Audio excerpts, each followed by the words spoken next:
You know the craziest thing about why so many startups fail? Not because they couldn't build their own product, but because they built the wrong one.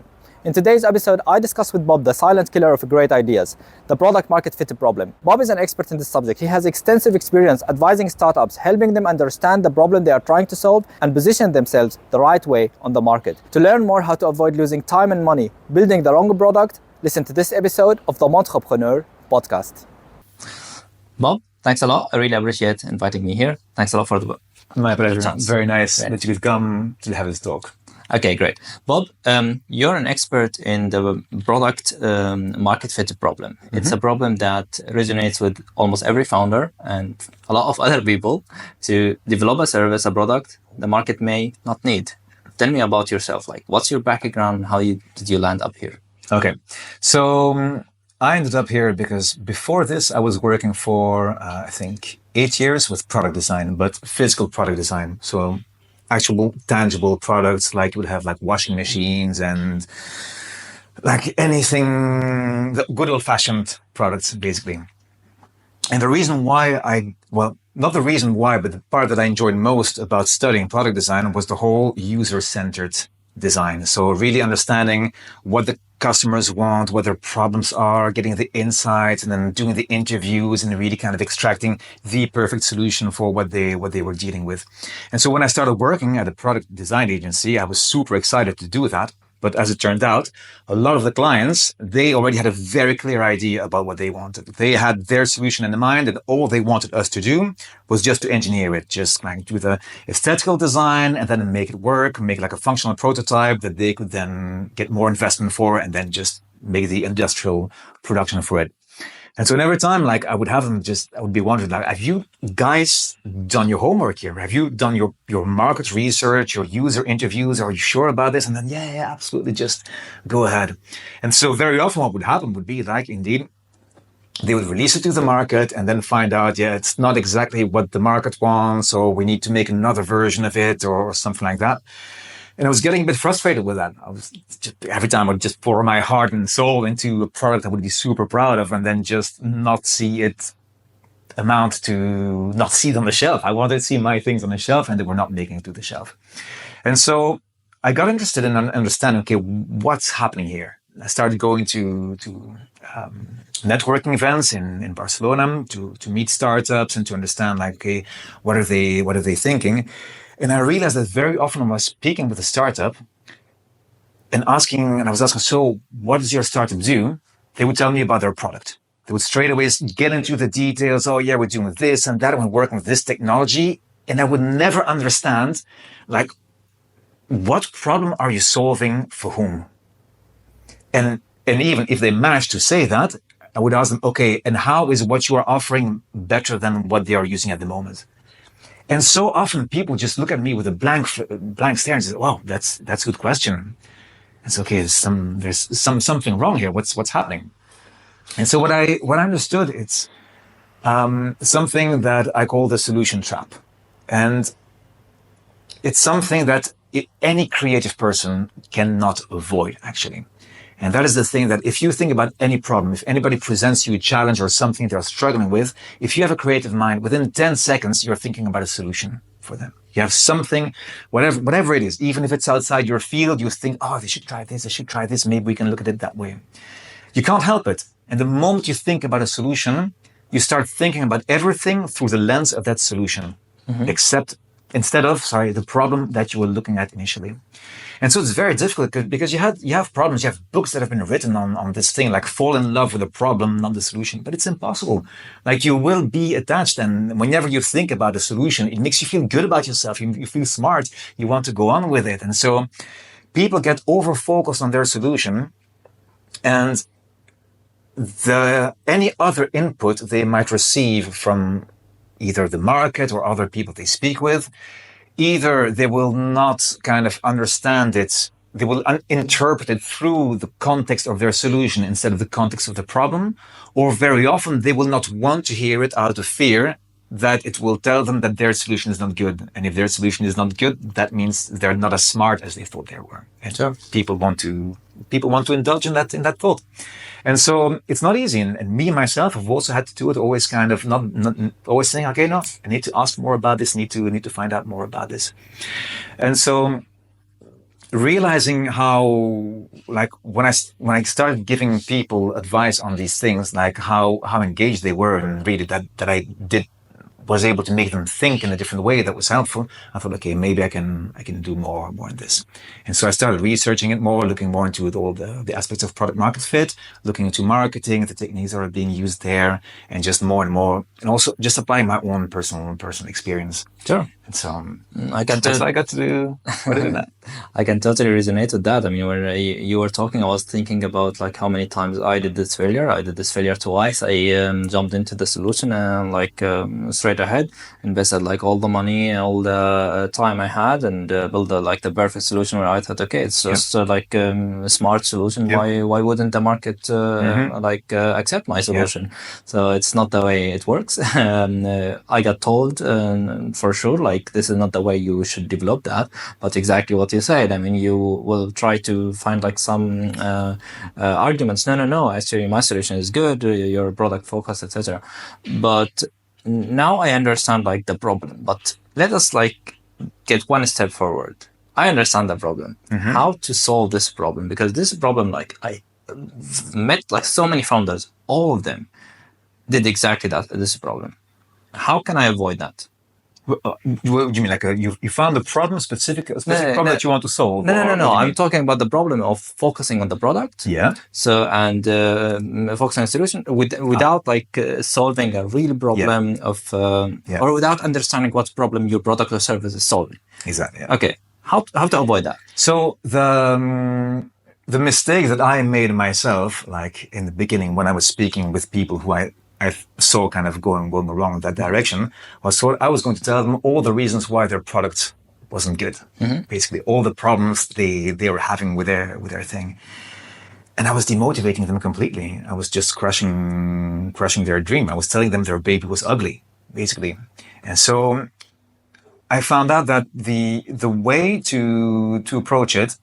Or even if I would tell people, like, go talk with people, go talk with customers and everything, they would have like this resistance to doing it because they were afraid of, I think, subconsciously finding out that nobody wanted what they were making. Or probably because the product is not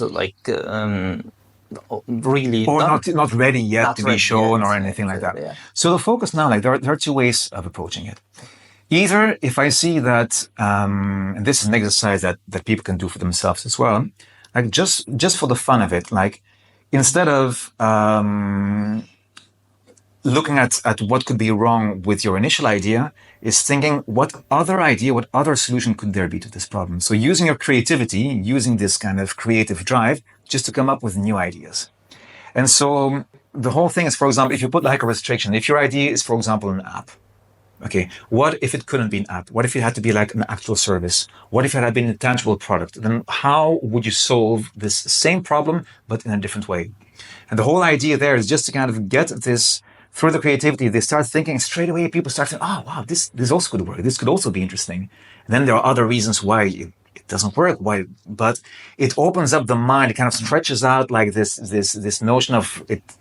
It forces them to look at it from different perspectives, but driven by their own inspiration, driven by their own desire to create.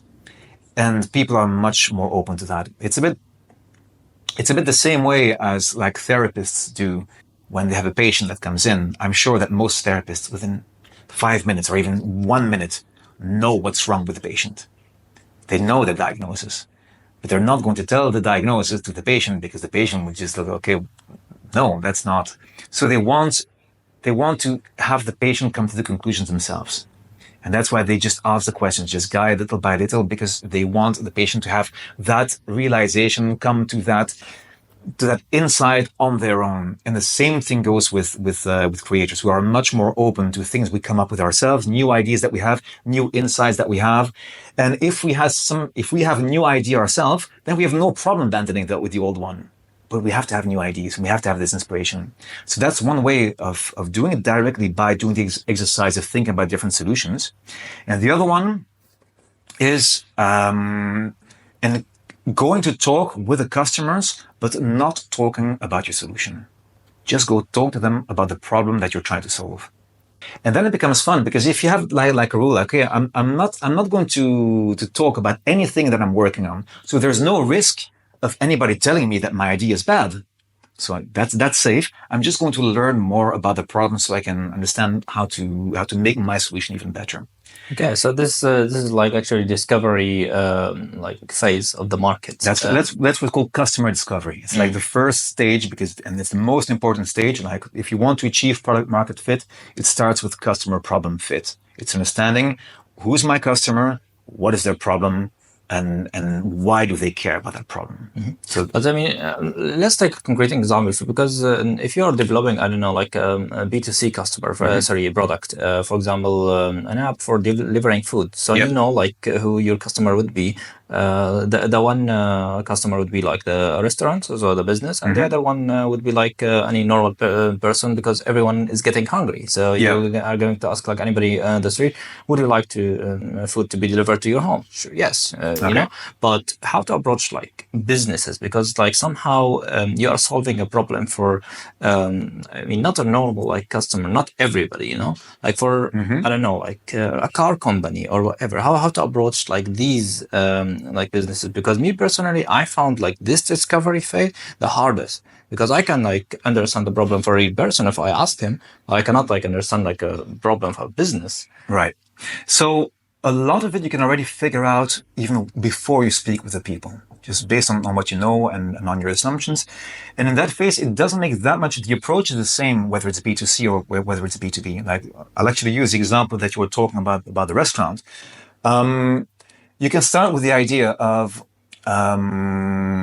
okay, I want to have like, it's like a food delivery app. So it will be like any restaurant and anything. Okay, but then there's already a solution for that. There's already something that plenty of apps that are being done. So then the next approach is, okay, let's find out with these people, and you can do that with online research or whatever, if it's a big thing. Like, what are the frustrations? What are the things that people don't like about it, and see if there's something you can improve on that. Very often you will find more problems, sub-problems, like or niche groups or for specific things where you think, okay, well, this specific customer segment, like for example, I don't know whether it's restaurants in a specific area or restaurants with a specific kind of food that's not being well recognized, or a specific problem within that huge market. There's a specific problem there that is being underserved, that is not being well addressed by the current solutions, and that could benefit from a better solution. And the next thing you want to find out then is that problem, is it really an important problem to solve? Like, is it really a pain point? Like, not a nice to have, not to compare, like, is it a painkiller or a vitamin? Like, vitamins people will take, but if they skip a day, like, it's not, but if it's something really a pain point, they need a painkiller. Is your solution a painkiller to that? So you want to understand, like, is there like a niche of restaurants or customers, for example, who really like are annoyed by the fact that there's not a better solution for that, to the point that they would be willing to pay for it? That's what you want to find out. And then you want to see, okay, can I offer the solution? So it's that overlap of things. But very often it means narrowing down what you are doing. And so it's the overlap of understanding which is the customer segment and what is the problem of that customer segment that is so important, that is so big, and that there's that they want to pay to find something better, and there's no proper solution for it yet. And so you need to understand the current solutions, what they like about the current solutions, what they don't like about the current solutions. You want to understand like the entire customer problem situation and what is currently available for them. It's actually a good point, because narrowing down and niching down is underestimated, I have the feeling. Even if in the market where you have like so many solutions, you cannot come up with like any problem you could face. If you just niche down, offered exactly the same solution for a group of people, these people are going to identify themselves with that product and say, okay, I'm going to, for example, like delivery food application for Vietnamese cuisine or whatever cuisine, you know. So you're not going to go to a general application, just actually. Or it can be like a delivery food application, but that focuses purely on sustainability. So there's no vegan or whatever. Like it's something like that focuses purely on the on respecting the riders, because a lot of those people, like a lot of Glovo and all these things, had got under a lot of fire for not offering proper working conditions for their workers. And so maybe there's a niche for like a smaller thing, and because it would be more expensive, maybe it would take more time to deliver. But you say but to the client, right, this is what we offer in compensation for that, is that that our workers are being treated fairly and respectfully. So you might not be able to receive your food within the next 20 minutes, but if you don't mind receiving it within the next hour, we promise it will arrive hot, but we will do a route optimization so that people can earn more. Something like that. And see what is the market for that. Yeah. It might be that you find out that a lot of people say, oh yeah, that is super important for me. I'm very concerned about the rights of the workers and the riders. But when it actually comes to it, they still go with the cheap option because it's still more important for them to have their food right away or to pay the cheaper price, for example, than actually have the ethical thing. Yeah. So there is a problem there that can be solved, but you want to find out, is the market big enough? Is it a big enough problem that enough people would be willing to pay for, that I can make a business of? This is also like a very good point, because you talked about, we have to figure out if the problem is a pain problem, if the pain is big enough that the customer will pay for that. Yeah. So you talked about asking them, maybe they give you the wrong answer. They told you I would use it if it's sustainable, but they wouldn't pay for that because the other products is much cheaper. How to avoid this thing? Because I had to face exactly that problem. I went to customers, your product's perfect, etc. When it came to do the steps and do the work and pay, you will think twice or 10 times. That's a very good point that you bring up, and that is when it comes to interviewing customers. The important rule is you don't ask them to imagine anything. You don't ask them any would you, could you questions. You don't ask them how much they would pay for it, because first of all, if they know why you're asking them, if they know that it is because you're asking them about a solution, they will give you answers that they think you want to hear. They will be biased by the simple fact that they know why you're asking them. So that will already kind of discredit things. And the second thing is that nobody really knows themselves. If you ask somebody how many times per week do you eat healthy food or vegetables or something like that, they will say answer according to how they see themselves as a healthy person or not. But if you ask them over the last week, how many meals had vegetables in them? You want to ask their memory, not their imagination. You always want to go off their experience, things that they have done already. And you want to try to ask it in the least judgmental way possible so that they feel very comfortable and just share these things. And so rather than ask specifically how they would use your imaginary product, like how they would imagine using it or how much they would imagine paying it, you try to find the closest real life example, like the closest thing that is most relatable to you, but that they have actually had experience with. That they can tell you from memory, from experience, how they interacted with it. Okay. So, for example, imagine, if you had an idea of having some kind of customization system for a movie streaming thing, and that doesn't exist yet, but that same kind of customization already exists for music streaming, for example, you would ask about how they use it for the music streaming, something that is pretty close, something where you can try to understand what their behavior is. You want to understand how they behave. Okay, this is actually also a good point, because I was trying to, I was thinking about that on the train, 1 hour before that. I was thinking, okay, we have this AI revolution right now, and I'm trying to find out from the past, from the revolution that happened where the internet happened, for example, which product made it out, which problems did they really solve? Because right now, probably a lot of AI tools are going to solve exactly the same problems, but with better solutions or with a little bit more customizable. So I was trying to get rid of all the noise and focusing what happened in the past, trying to analyze that. So it's a good point. AI nobody knows what's going to happen with AI. That's very tricky to know, because it's not only It's because then it won't just be about the need of the human customers, but since people will be working more and more with agents, having their AI avatars or AI agents doing work for them, you will have agents who will be interacting with agents. So customer agents, customer AI discussing with supplier AI. And so it will be like a whole new form of interacting, much of it which we might not be aware of either. So it's difficult to predict there what is going to happen. And like you say also, in terms of AI, it's such a new technology that we don't quite know yet how it's going to evolve, what the demand is going to be, how society is going to react to it. There's probably going to be quite a big counter movement against AI, like of AI fatigue, and people want to be like AI free. I notice already when I'm getting emails or messages that are written with AI, I can spot it. You can notice the style. The same thing with images and stuff like that. It's just, but maybe that will disappear after a while. We don't know. It's very difficult to predict. Like the same thing with social media, like the whole idea of social media, just to bring people in connected with each other and stay in touch.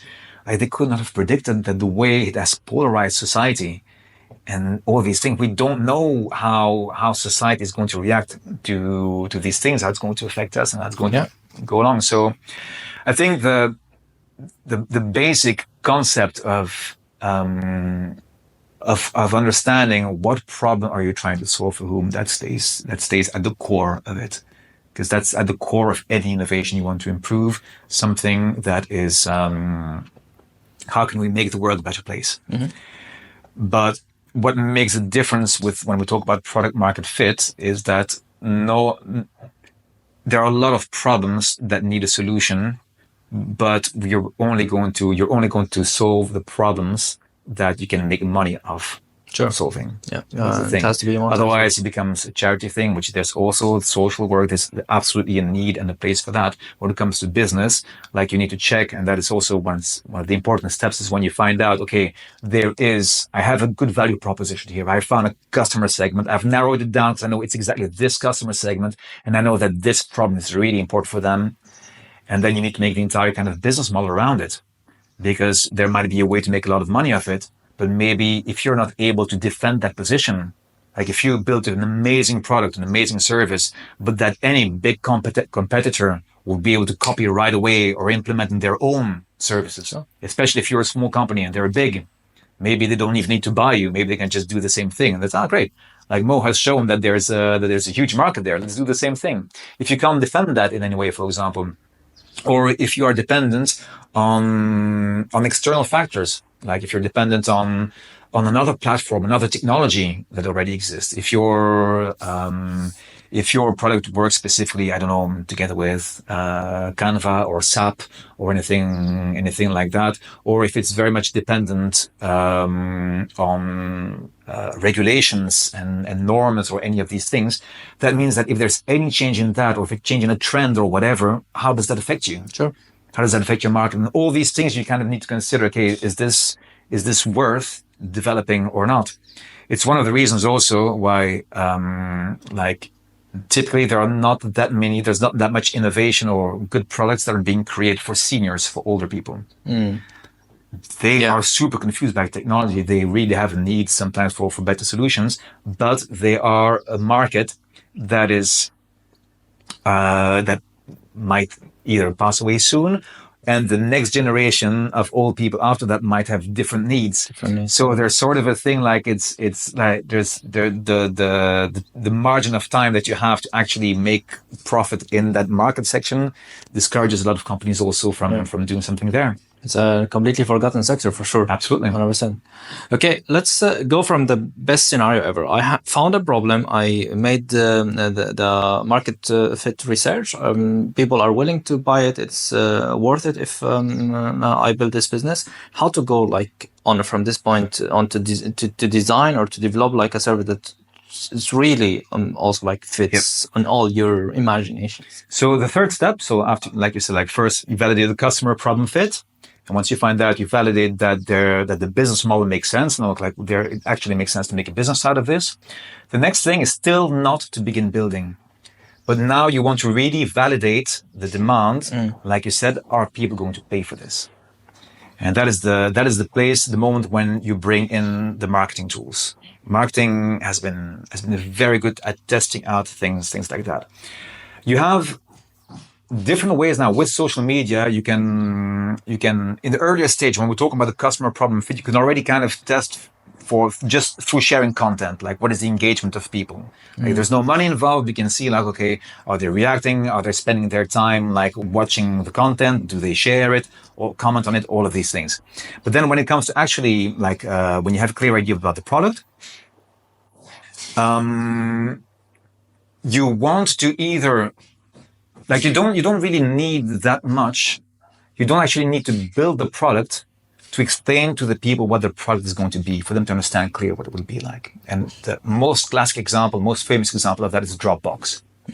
Dropbox, before they started, they had this vision of what it should do, this file sharing platform.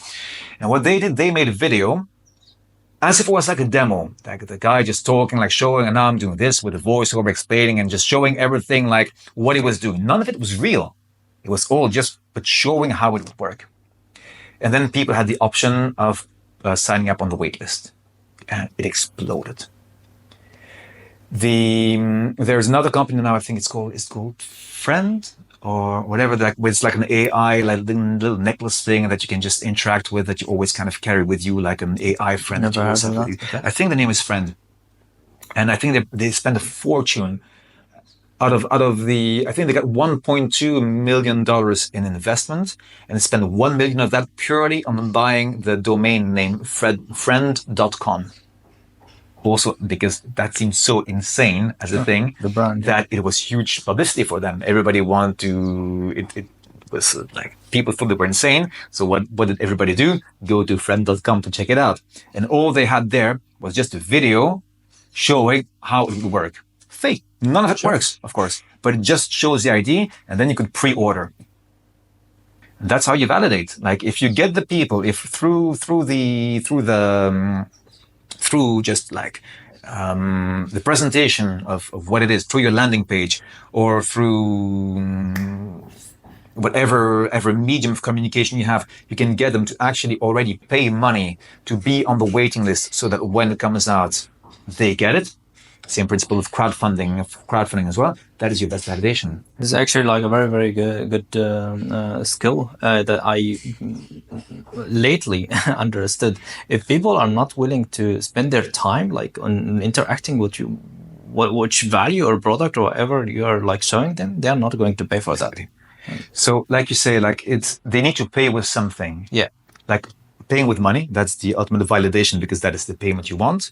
But before that, before these phases, they can pay with their time, pay with their effort, like with their energy, if it requires energy to do something, pay with their reputation. That's typically a thing, for example, if they refer you to someone else, or the fact that they would share your content to their own kind of connections or to their friends and family, shows that, okay, they are vouching for you. They're saying, I like this. So they are paying with their reputation. Sure. In a way.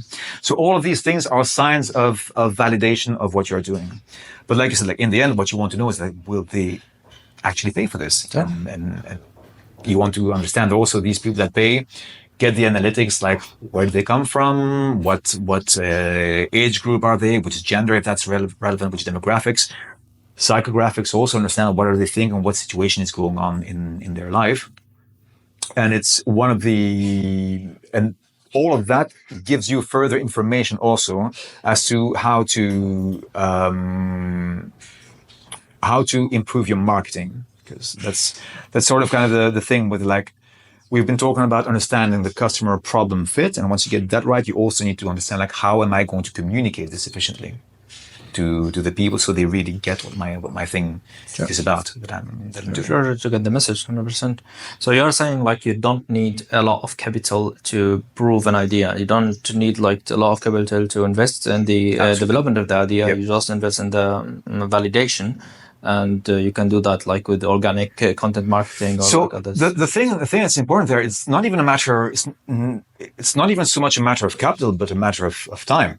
Time is money, of course. So it's like the shorter you can find out if you need to change your product or change the value proposition or the feature that you need to prioritize, the sooner you find out, the better. But even for a big company, there's this whole, like the whole lean, agile methodology, which is all build, measure, learn. Just as quickly as possible, you start building whatever you have, you release it, and you get the customer feedback. The problem with that is that it's misunderstood very often. People think that with build, it means actually starting to build the product. What's the problem there is that the moment you start building a product, you're already choosing a direction. So you're already going into one direction instead of understanding build as doing this work that I've been talking about and actually just building a value proposition, building a landing page, testing it out, purely building a marketing, purely building the media to communicate your value proposition to the people. Sure. And just building that. You don't start build any code yet. You don't start designing anything yet. You just purely check, is there demand? It's proof of demand before you do proof of concept. You know? Yeah. And so the advantage with that is that you can iterate super quickly. You can A/B test. You can do different things like show different landing pages, put different taglines. If you use ads, social media, whatever, you just try out different things and see, okay, what is it that makes that customer segment that I had in mind? Like, what is it that really makes them click and either engage, pay with their time, with their effort. If they have to fill in a survey or sign up, like fill out an entire form and answer things, that takes some effort. That is some form of engagement. Yeah. And eventually, can I get them to actually pre-order the product? Okay, great. Okay, so from that point on, you validated the market. You did all the homeworks we talked about. Is there like anything I have to do before start really building? I mean, is there like anything? No. Once you have that, I mean, you can. To be honest, that is the ideal scenario. Sure. What happens in most cases? People fall in love with their idea and start making. And so what typically happens is that they have their product and then launch it, and then traction does not keep up. And they started wondering, okay, what's happening here? And so, and like I said, the customer feedback that they're getting then is completely spread out. Like every customer is saying something different, and they don't know in which direction to continue. Mm-hmm. That's usually the moment when they realize, okay, we have a problem. And when they actually start looking at these things. The thing about this whole process of customer discovery, it's not a one-time thing. It's something that you need to keep doing either way. And so it's never too late to do it.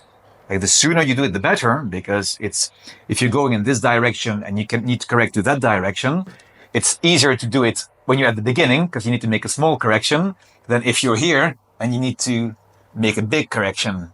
You know, it's the sooner you find out, the better. But it's always something that you want to keep in mind. You always need to stay in touch with your customer and the problem you're trying to solve for the customer, because something new might happen. There might be new insight, something you hadn't realized before that might pop up. So that always stays. So the whole idea of actually then when you start building, when you start developing and then trying to get the customer feedback as soon as possible, that is absolutely valid. So at any point when you feel like you have a clear, like you have a validated value proposition in the sense that people actually are willing to pay you for what you say you can deliver, you can go ahead and start making. I understand, but when you say like everybody has to make it, it's not a one-time thing. I can imagine like also corporates do that all the time, even if they have like a very, very big name and like a very stable product, and they fit into the market like for 20 years, 30 years, maybe markets change and they have to do that again. So that is an issue for a lot of companies, not just the big ones, but as soon even just like the moment that the company gets swept up in demand, they have to keep up. Mm-hmm. And so at that point, there is a lot of energy and time that just goes purely into making money off the product market fit that they have found. So that's the cash cows, you know, like the products like that are bringing in the money. Yeah. And so everything then becomes optimized very often as to, okay, how can we reduce the costs that we have? Everything gets optimized into really increasing the profits around those things. And what happens very often is that simply like in the day-to-day work, there's not really that much time to be thinking about new things or parallel things or any of that. And That's what the dilemma is for those big companies, is that they know that they need to keep innovating. Sure. Otherwise, like either a small startup might come up and little by little, starting with a little niche sector of the market, but maybe they touch upon something that suddenly explodes and creates a new trend and drives the big company out of business.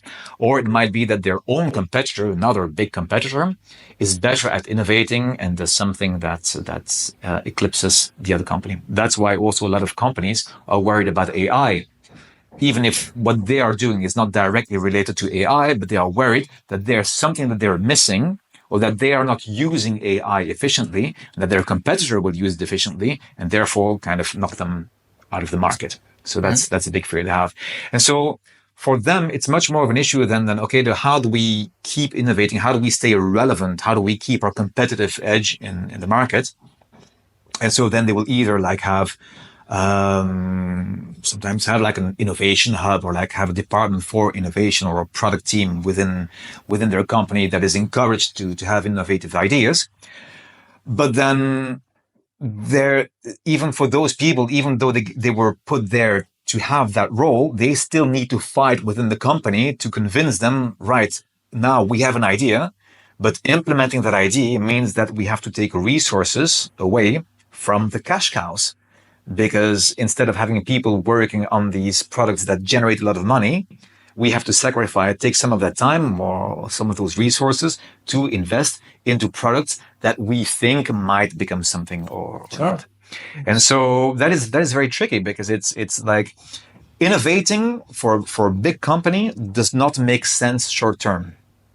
Because it's like if you have an apple orchard, if you have a field, and people are asking for a lot of apples, like it makes sense that you use every single square meter to just put an apple tree there. And so if you are afraid and you think that, okay, maybe another fruit might come up and might be popular, you're going to have to chop down some of your trees, produce fewer apples, just to have a bit of space to mess around with peaches, pears, or whatever. It's a good example. Talking about AI, because you mentioned that 2 minutes ago, is there like any AI tools or strategy that I can use to understand the market better? Because we talked about like asking customers, etc., but now I can imagine like there are other ways. Can you share? So that is something that I'm very curious about myself, and I like anytime I go to an AI conference or anytime I speak with AI experts, I ask that question, because one of the biggest reasons that product creators don't talk with the customers is that it takes a huge effort for them to take them away from creating, from coding or designing, to go out on the street, they get out of the building thing and speak with customers. So if there would be a way to instead get like representative answers, like things that are very close to what the real customers would say from AI, that would be amazing. And so I'm getting different feedback on that. On some people tell me, yes, we're already there, like AI personas are already quite like 80% reliable. Others tell me, no, there's no such thing really as the actual customer. So it's something that I'm working on at the moment. Like I'm testing with LLMs, with ChatGPT mainly, to kind of see, okay, how can I have a conversation with them and kind of narrow down the questions to get to an answer that could be representative or very similar to what people would tell me in reality. I think that when it comes to customer behavior that is quite, how would I say it, conscious, that people are aware of the customer behavior or aware of what they are thinking or aware of what they are feeling, and especially if they share it online, if that information data is available online, I think we'll get quite quickly to something that is representative. Where it becomes more tricky is where people either don't say or don't share what they actually feel, or even more so, if they are not aware of what they're feeling. Because there are lots of times when we actually impulse buys, or we buy things, or we do things, or we act in a certain way that does not actually fit our self-image or how we think that we're doing, because it's coming from unconscious impulses. And so we know that it's possible for algorithms to actually interpret those things. Like very famously with Cambridge Analytica, like they were able to do this whole thing through social media to actually where they were able to predict a person's behavior better than they could themselves after just like having analyzed 18 posts of them. Just like that, purely through their social media activity, they were able to really get a very clear image of that person. So if that was possible to do in what was it, 2016, with Brexit and Trump at the time, then I'm sure that artificial intelligence will also be able to very quickly kind of pinpoint, understand patterns in human behavior and predict those things as well. Sure. I mean, they're very beneficial technology, but also very, very, very dangerous. And I'm thinking a lot about like how the society is going like to deal with that. Much more about the technology itself. Yeah, it's dangerous. There are concerns on so many levels, like with AI. Democracy.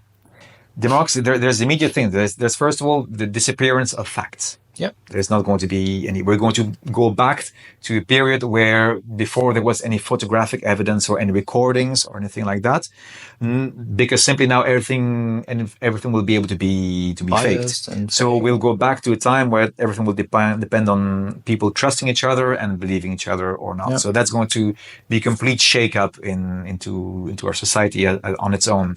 The whole way of like people having agents. So the whole interactions going through AI taking over more and more of the work that we are doing. How is that going to affect us? How is that going to affect our sense of purpose in society, our interactions, how we do all these things? And then that's not even considering like, what if AI takes a wrong turn?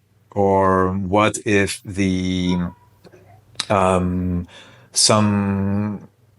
like at the moment, they're trying to be very ethically careful in how they build the AI to always install a strong sense of ethics into the AI itself. Into the AI, and taking their time to do that. But you know that if you can take a couple of shortcuts and jump a couple of things and not do that thing, maybe your AI will be more powerful and will be able to dominate the other AIs. So that's a very dangerous race that is happening there. And that can go wrong very easily. Very fast. And it won't take much for AI to start developing in a way that we can no longer oversee, that we no longer understand. Like I was talking before with the AI agents, if they start like, it doesn't make sense if an AI is going to talk with an AI, why would they keep doing it in a human language? Sure. And so there are initiatives for actually that the humans themselves, okay, if you're going to talk like robots, talk like this. We give you a language that you can use with each other already. That's more efficient for your communication, to prevent them from spontaneously creating a language that we would not understand. Yeah, but it's only a matter of time until we will have no idea really of what will be going on. So, and the question is like it probably will happen. And then if that moment comes, will we pull the plug? Like will we because. Like, imagine if you are one country with that technology, you see that this is happening, but there's another country, for example, that might be a threat. And, like, are you going to pull the plug on your technology and then let the other ones take the upper hand? Probably not. I think about it a lot, but it's very, very interesting subject. I think it's a subject for another day. Let's get a little bit back to the main problem we were talking about.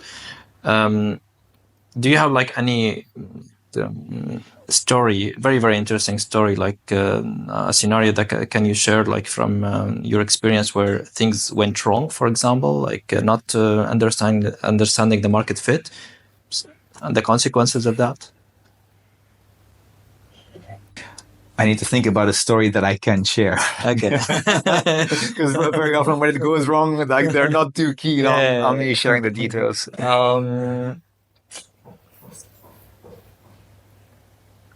We can skip that for privacy I'll have policy. to think about that and see if I think about another one later, then okay, we can work to it.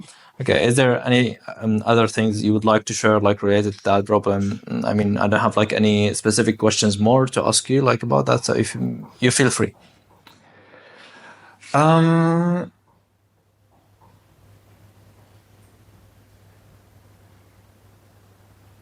I want to come back to, because you had asked a question before, and I'm not sure that I had answered it when you were asking, like, okay, there's B2C, but how do I approach companies with B2B and understand what they need? In the end, like most companies are people as well. So if you have a way to reach the person through your content on LinkedIn or whatever, and make them understand, like connect with what you are sharing and trust, like your product and see the advantage of that. That is one way. But there are other places, like other forums, like very specific things sometimes where there is no way to reach the client. It's either through cold emails, and that is just like sending an email and hoping they get back to you about it. But very often they probably get tons of emails like that as well. So there's a whole art form in how to structure the email.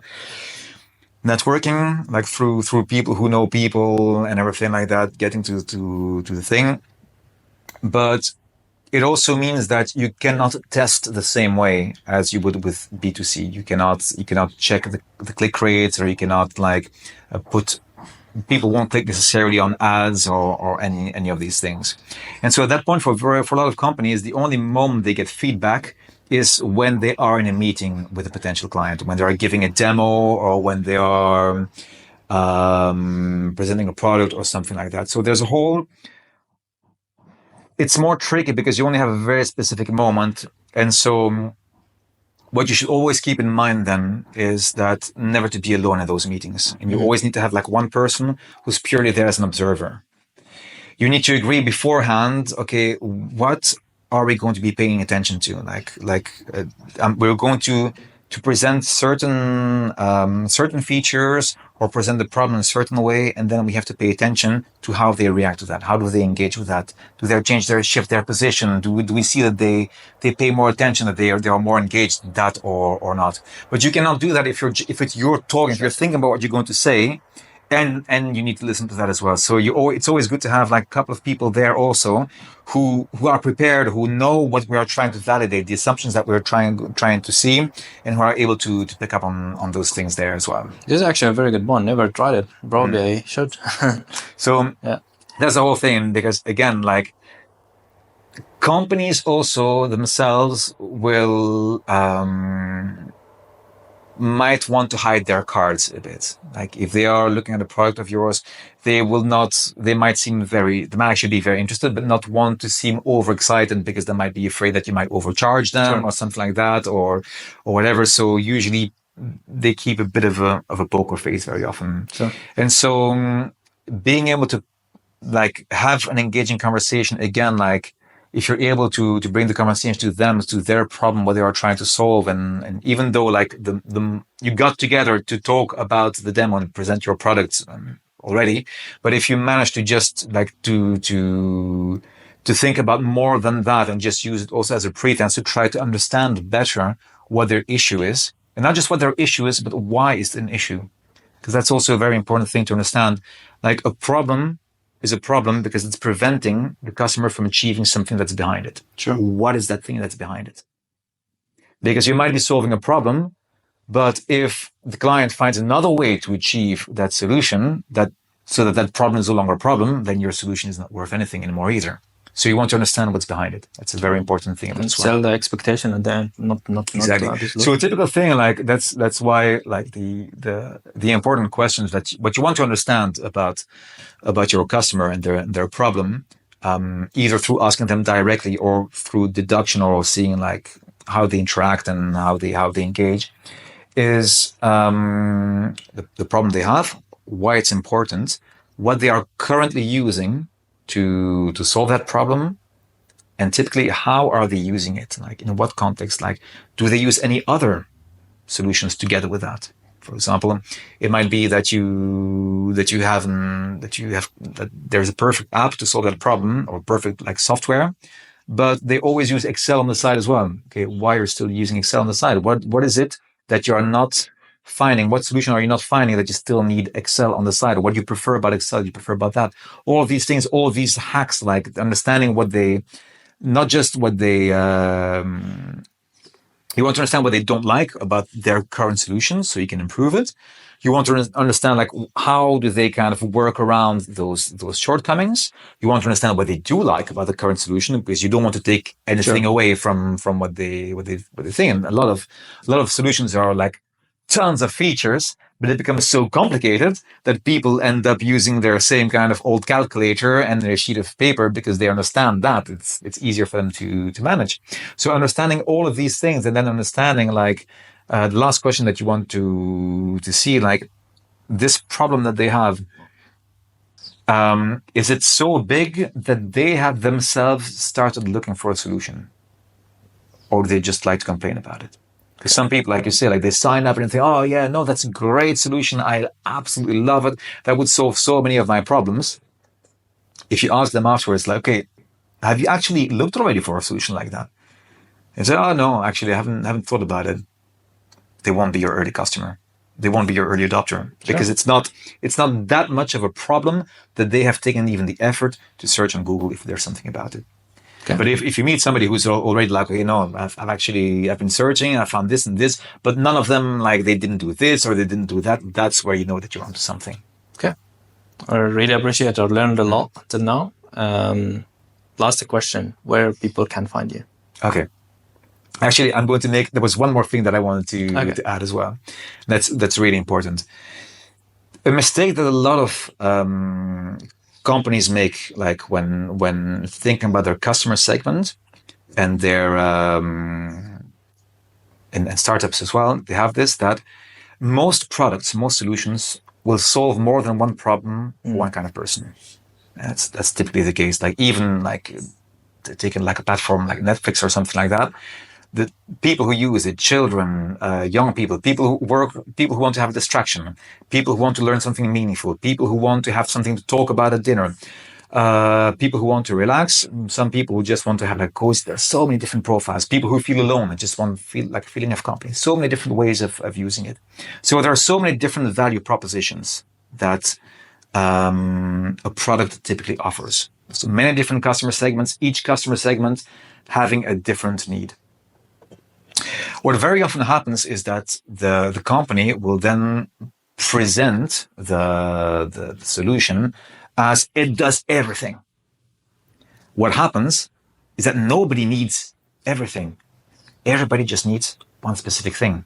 And so what happens by targeting this whole big customer segment with a big, like, all-encompassing value proposition, nobody reacts on it.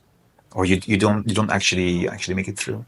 And that's why it's so important to understand, like, okay, we have within all the customers we can help, there's this customer segment that has this problem, this customer segment that has that problem, this customer segment that has that problem. And then you see, okay, with what we have now, like, can we address all of these, or do we need to prioritize one or the other? Because we either need to develop one feature more, we need to develop this feature first, or develop this feature first. And then seeing, okay, and from a business point of view, like, which is the customer segment that where we have the least competition, that feels the problem most urgently, that is most willing to pay for it, and the trend that makes sense. And even so, like, if you have several ones, understand, like, with the marketing, how to target it efficiently for one customer segment or another. And again, coming back to Netflix, for example, if you can compare Netflix and Prime Video, the posters for the movies, in Prime, it's always the official movie poster. So they are relying on the fact on people wanting to see a specific movie or recognize the movie poster from before. That they choose the movie because they know the movie or they've heard about it and they're curious about seeing it. Netflix has a different approach. Netflix, based on your viewing preferences that they know, if they know that you like movies with a certain actor, they will put that actor. Netflix always shows like faces of people because they are based on what are your personal preferences. They don't expect you to watch the movie because you know the movie. They expect you to watch it because I like movies with that kind of person, or I like action movies, I like these kind of things. So they will show you an image that they think you will resonate, connect with, basically. Sure.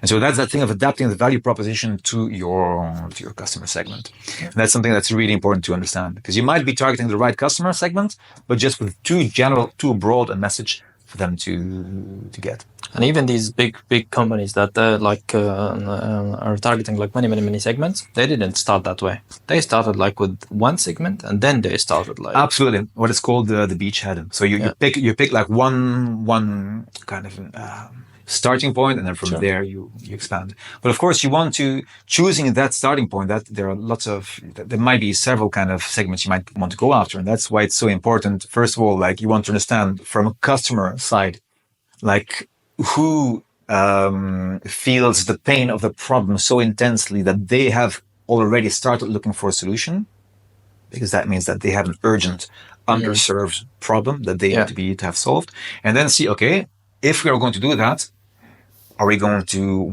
how much money are we going to be able to make of that? Like, does this make sense from a business point of view?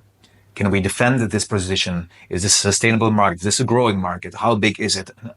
Consider all of these other aspects. How vulnerable are we to external factors and all of these things? Because it might be, for example, that, okay, you have a fantastic solution, like a fantastic problem to solve, big market, but you can't defend it. Yeah. Then, okay, let's look at the other customer segment then. What about these? What if we focus on this value proposition? How can it, does it make sense then? That's what you want to understand. Great.